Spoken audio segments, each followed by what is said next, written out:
Are you frustrated, angry, hurt, upset because your manifestation isn't going the way you wanted it to? I know that's a mouthful. It's a big question and answer. But seriously, are you upset with the way your manifestation is going? You're manifesting the love of your life, and the relationship isn't the way you want it yet. Or they did something to truly upset you. You're frustrated because you're not seeing the changes in the relationship. You are hurt because they did something and you want an apology and the relationship to go back to the way it was. Well, there's a few problems with this thought pattern. The first problem is you want an apology. An apology doesn't always come the way we think it does.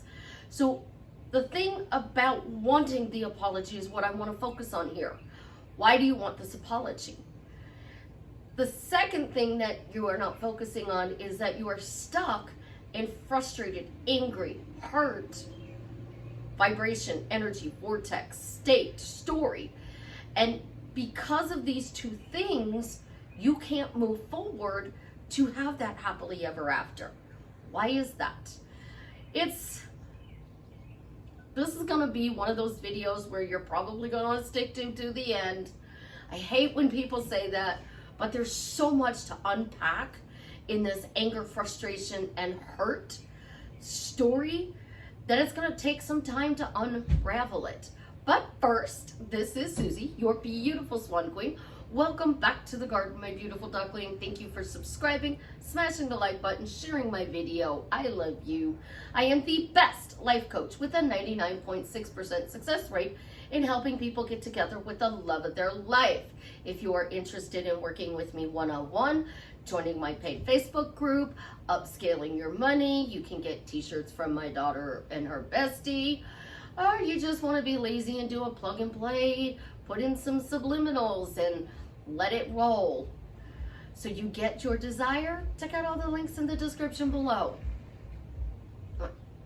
So let's break this down. You're frustrated, you're angry, you're upset because the love of your life, your boss, your mom, your friends, your best friend, your coworkers, things in your life are not going really well right now.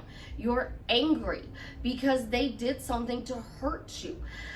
You gotta let it all go in order to get to your happily ever after. But that's not the easiest thing to do, to just erase everything. So the first thing most manifesting coaches are gonna say is revise. Revise they hurt you. Revise the anger. Revise the frustration. That's not what we wanna do. We want to look at first the apology. So the first side of the apology is that they are owning their behavior. They are telling you they're sorry for it. But that only matters and is accepted when their actions follow the apology. So if I did something to hurt your feelings and I said, I'm sorry, I hurt your feelings, I didn't mean to do that, and then 2 weeks later I hurt your feelings in the exact same way, and I say, I'm sorry, I didn't mean that, please forgive me, and then 2 weeks later I do it again, so now we have 30 days of me hurting your feelings, apologizing, hurting your feelings, apologizing, hurting your feelings, and apologizing. My actions did not back up my apology. So if I'm not apologizing and my actions are not backing up that I'm sorry, we notice those right away. So I didn't say I'm sorry. I continue to do this behavior, and you're working so hard to change this behavior. You're focused too much on this behavior, first of all. You're noticing that every time they do this thing, you're like, oh, they did it again. Oh, that's number 5. Oh, now we're at 10 times they've done this. Like, I've brought it up and I've told them, but they're still doing it. We have to look at your words. They apologized and they're showing me that they truly are sorry and they are no longer doing that bad behavior. So that's a start, not a revision. Revision is they never did it. The problem is you've seen it so many times that you can't unsee it. And forgiveness and revision means when you truly revise or forgive the situation, you forget the way it originally happened. And everybody else should too. So now I have to revise that nobody saw this. I didn't complain to anybody. Again, it's a lot of work. But there's an easier way to do this. If you want the apology, be 100% specific on what the apology is. So they are apologizing for XYZ, and they are showing you that they are truly sorry for doing XYZ, and you are moving forward in your relationship. So you don't want this, I am sorry, I didn't mean to hurt you, I will always care about you, but I'm gonna marry somebody else. You don't want that type of an apology. So I need you to write it out. I need you to write out on a piece of paper specifically how you want them to apologize, so that this can bring you to a deeper connection in your relationship. So think about this. You are connected, and they apologize in a way that causes your relationship to be better. So how you're going to word that is going to be specific to you. So first thing is they said they're sorry. The second thing, they're saying sorry for what? The third thing, their actions are showing that they are sorry. And the fourth thing is their action is to up-level your relationship to a better quality relationship of still being boyfriend and girlfriend, future husband and wife, living together. If this is with your boss, it is a better relationship with your boss, meaning that this person is now, your boss would now be respecting you. So the same thing with your specific person. If you take out the fact that they're the love of your life and you put this as if it was your best friend, how would you expect your best friend to apologize to you? You'd expect her to go, yo, I'm sorry, I was not very nice the other day, and I didn't mean to hurt your feelings. I can't promise I'm not going to do it again, but I'll work at not doing it again. And they actually do work to do it again, because that's why you stay best friends. But you're not overworking, overanalyzing, and overthinking the apology from your best friend like you would be the love of your life or your boss. So get out that pen and paper and write out those 4 steps. The second part of an apology is, why do you want this apology? Why? If you are a person who thinks that you are God and you create everything, then you should be apologizing to yourself for what you created. I'm the person over here who tells you you don't create everything. You don't. You do not create everything in reality. You see things and you react to them, which then brings focus to it, which then allows it to continue in your reality. Toilet seat analogy is perfect here. You get up in the middle of the night, you go to the bathroom, your partner left the toilet seat up, you're a girl, you sit in the toilet, and you get a wet butt. You've already done it once. Couple weeks go by, it happens again. Couple weeks go by, it happens again. So now you have 3 times in a matter of a month that the toilet seat was left up. You start telling your girlfriends about it. You start telling your friends about it. You start telling your coworkers, your mom. Instead of just saying, hey babe, sometimes I get up in the middle of the night and I go to the bathroom. Can you make sure if you're the last one that uses the toilet, you put it down so that when I get up, I don't turn the light on and wake you. That's respect in a relationship. You have to talk to your person in a relationship. You can't just talk to your friends and fix it in your head. You want a relationship with this person, you're gonna have to sit down and talk to them at times. But how you talk to them is what matters. But if you're God and you create everything, then you should just be apologizing to yourself because you unintentionally created chaos. And you literally can say it. I am so sorry. I don't know how I created this chaos, but somehow, some way I created this chaos. I forgive myself, and now I'm going to create beautiful. And then you have to walk around and reaffirm that you are creating beautiful things in your life, wonderful things in your life, fun things in your life, love in your life, respect in your life. And so you gotta let it go, because your person didn't create it. If you believe you are God, you created it. Now, if you're like me and you don't believe you create everything, and you are relieved you don't create everything, then you can say, I noticed this. And because I noticed it, I gave more life to it. And because I keep talking about it, it keeps repeating. So obviously I have an issue, I have a situation, a problem, a block, or a belief, however you label it, and I need to change the way I see this. So now I can use some manifesting tools, like I see the situation is changing.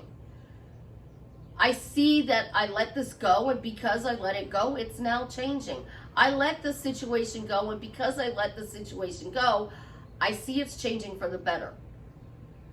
So any one of those three things, wanting the apology, thinking you created everything, thinking that you're reacting, it doesn't matter if you want to call it a doubt, resistance, chaos, frustration, anger, hurt, a problem, an issue, a situation. It doesn't matter what you want to label it as.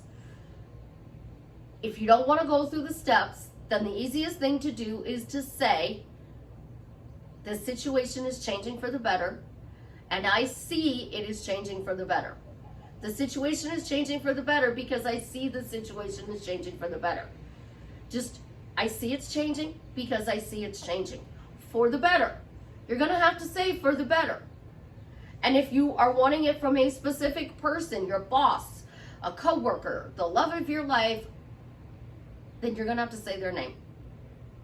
So if you're frustrated with the love of your life, I see that my relationship with the love of my life is changing for the better because I see that my relationship with the love of my life is changing for the better. That's going to get you a lot of movement for the better. But if you're stuck on the apology, you're not going to do that until they apologize. So maybe you just need to write it all out. Why do you want the apology? Because the apology is standing between you. It's a ball of energy between you. You're saying apologize, apologize, apologize, apologize. They're hearing I have to apologize, apologize, apologize. But they're also seeing your anger and your frustration coming with that. They're feeling it. They're not going to be as apt to apologize because they don't think you're going to accept it. And your words and actions have to say, well, they apologized, I accepted it, and we moved on. We developed a better connection, a better relationship. This blip, this issue, it's created a better relationship because it allows us to talk to each other easily. Those are things with an apology. Now, letting go of wanting an apology is just simply, I see this relationship is getting better. I see their actions are showing me that they are invested in this relationship and they are doing kind things, loving things, respectful things. Sometimes we literally just have to sit down with pen and paper and write it all out. Why do I say write it out? Because the deeper issue here is, what is the first incident that triggered this? Because you're talking about the toilet seat, the toilet seat, the toilet seat, the toilet seat. But what started the toilet seat? What actually started it? Did you have an argument the day before you were still kind of mad over the argument, got up in the middle of the night to go to the bathroom, and the toilet seat blew up? It's really not about the toilet seat. It was about this conversation you had over lunch.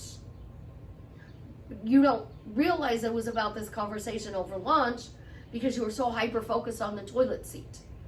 So what did they really do? What is the original thing that you got upset with them about? If you can't pinpoint it, Sit down with a piece of paper and say, I'm upset with this person because, and then spend the next 15 minutes writing. Just put your pen on the paper and write. Write it all out. Just dump write. If you need to flip the page, put the pen on there and just keep going. And when the timer goes off in 15 minutes, if you're done, great. If not, do it for another 15 minutes. And after 30 minutes, don't do any more. Because now you are getting overwhelmed with that frustrated energy. But you gotta let that frustration out. Manifesting teaches, oh, just ignore the 3D. Circumstances don't matter. But they do. Especially if they're reoccurring and they keep coming back in your life. The more they come back into your life, the more you're hyper-focused on them. Money is a perfect one. A lot of people are hyper-focused on money. They have bills to pay, the economy, the way things happen with COVID. You're still playing catch-up from being sick, out of work, whatever it is. And you're hyper-focused on getting caught up. What do? You talk about the situation. And you keep talking about the situation. And you keep talking about the situation. And it's like, oh my gosh, when am I going to get caught up? No, I'm never going to get caught up. I just don't know what's going on. Even though I don't know what's going on and how I'm going to get caught up, I know I'm going to get caught up because I get caught up. And because I get caught up, I am so relieved. I'm so excited to be caught up and ahead on everything. I'm so excited we worked through this situation. I am so excited that the situation brought us a better relationship. I'm so excited that out of this petty little toilet thing came amazing clarity in our relationship, and we realized we truly love each other and want to live happily ever after. Now here's where it gets even harder. Stop idealizing happily married or happy in your relationship for something it's not. I am the queen happily married.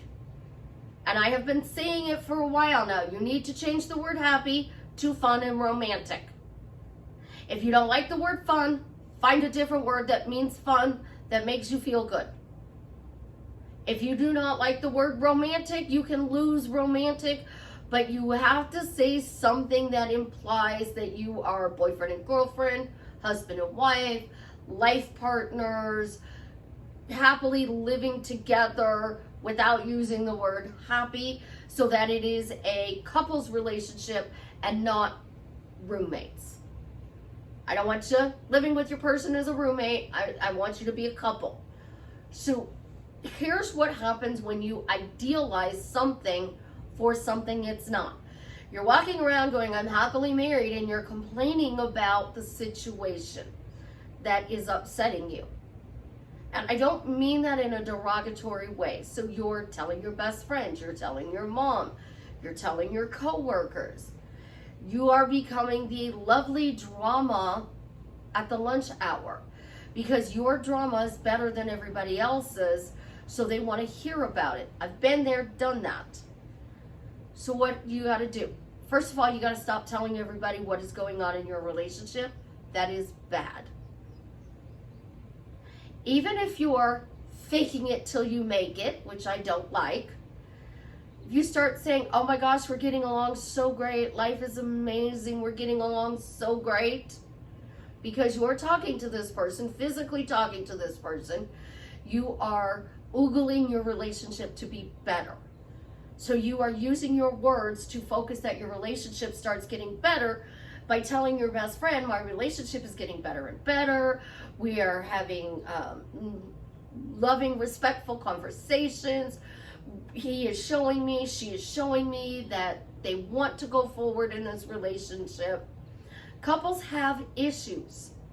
They have disagreements. They have problems. They have situations outside of the relationship that affects the inside of the relationship. And as a result, we idealize happy, but we're actually fighting. We're not getting along. And we're going, I'm happily married, I'm happily married, I'm happily married. And the universe is going, okay, I'll send you more chaos. Okay, I'll send you more problems. Okay, well, you need another thing to fix. Okay, let's go give you another situation to fix. So for the time being, while you're frustrated, angry, and upset, your heart, change happy to something else for the moment. Happily married is your ultimate goal, because happy is you accept what it is and you are not idealizing your relationship for something it's not. We all see the Disney princesses. They married the prince and they're supposedly living happily ever after. I remember when Sarah Ferguson married into the royal family. And it was amazing. It was wonderful. It was everybody's fairy tale. She was living the fairy tale. In interviews, she said it was the fairy tale. But after the prince married her, she had to live in that fairy tale. And being in that fairy tale, she lived in a fishbowl. The public was all over her, every move, what she was doing, what she wasn't doing. She had to agree to the rules and the regulations of the royal family. She had to have approval to do this. She had to have approval to do that. That it became a nightmare. So you married the prince, but now you're living in chaos. Kate and William have been the same way. Diana and Charles, we all know how that ended. We all know how Sarah Ferguson's ended. Every relationship has a problem. Look at it. Go study the royal family and you will see that it has issues. They are saying that every Prince of Wales who became the Prince of Wales had an affair. Unless they got married before they became the Prince of Wales. Interesting. If they were the Prince of Wales and then they got married, they had an affair. If they weren't the Prince of Wales and they got married and then became the Prince of Wales, they didn't. There's two different things. Queen Elizabeth used to wear blue to weddings. And then there became this theory that wearing blue to the wedding was not a good thing because the people she was wearing blue for got divorced. So she started wearing different colors at all the weddings that she was invited to and went to. So she was trying to break the curse of the bad blue. There's always going to be something out there that can justify why things are happening. What you have to do to change this is say, even though I'm frustrated and angry, I can see that things are getting better in the relationship. I can see that they are changing. I can see that they are showing me with their words and their actions that they truly love me, respect me, and want to grow old with me. You have to focus hard on your end. But you gotta clear this. I'm not going to tell you to sit there with your emotions and just squash them down. You can't squash them down. Because if you squash them down, then you have this fight and 5 years of squashed down emotions just hit them.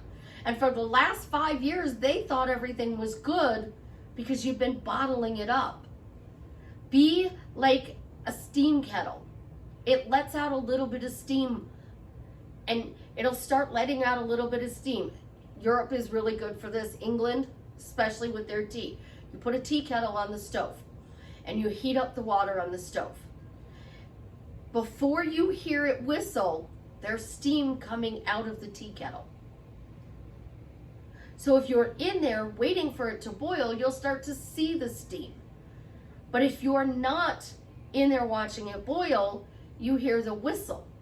And then you go shut it off and you make your tea. Well, that's what I want you to think about. Let out a little bit. Don't bottle all of this up.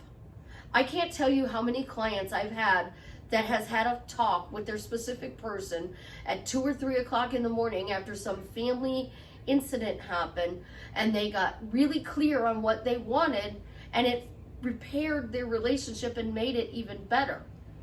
But they had a genuine conversation, not a, you did this, you did that, you did this, you did that.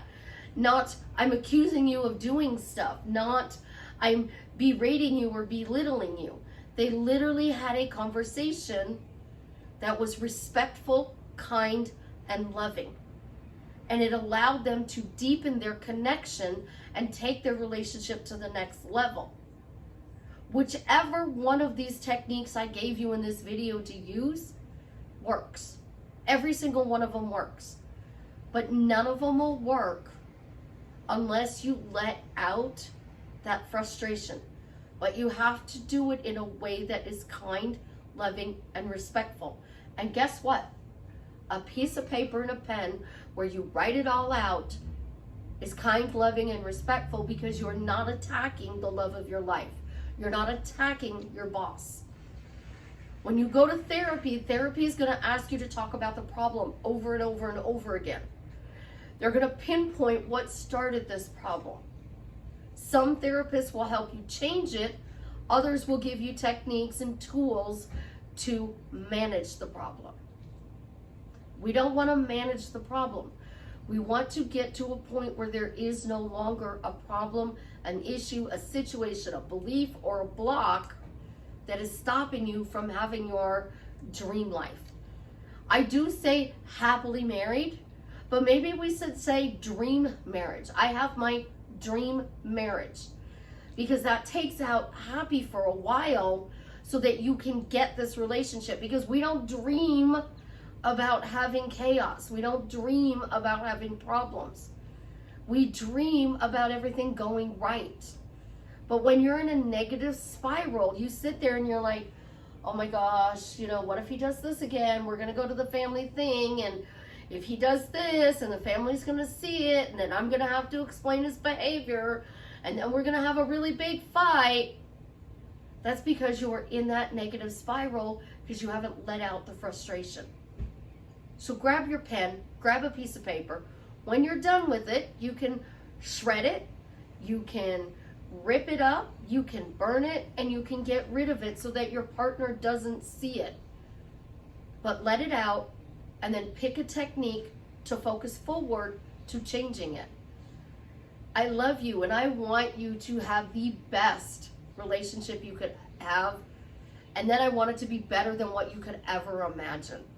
I want it to be better than what I see or imagine for you, because that's even better yet. But the only way you're going to get there is by letting go of the things that don't serve you. And the only way to do that is to truly get it out. I love you. Have an absolutely positively amazing day. As always, leave me a comment and let me know how I am drastically changing your life for the better. And if you've gotten this far in the video, they found a donor, Travis is cured. It's absolutely amazing. I'm so excited. Life is all about our words. If you were excited to be in a fun and romantic relationship with the love of your life, if you were excited to go to work, if you were excited to come home, life would be so much different. And that's what I truly want for you. So leave me a comment and let me know how I am drastically changing your life for the better.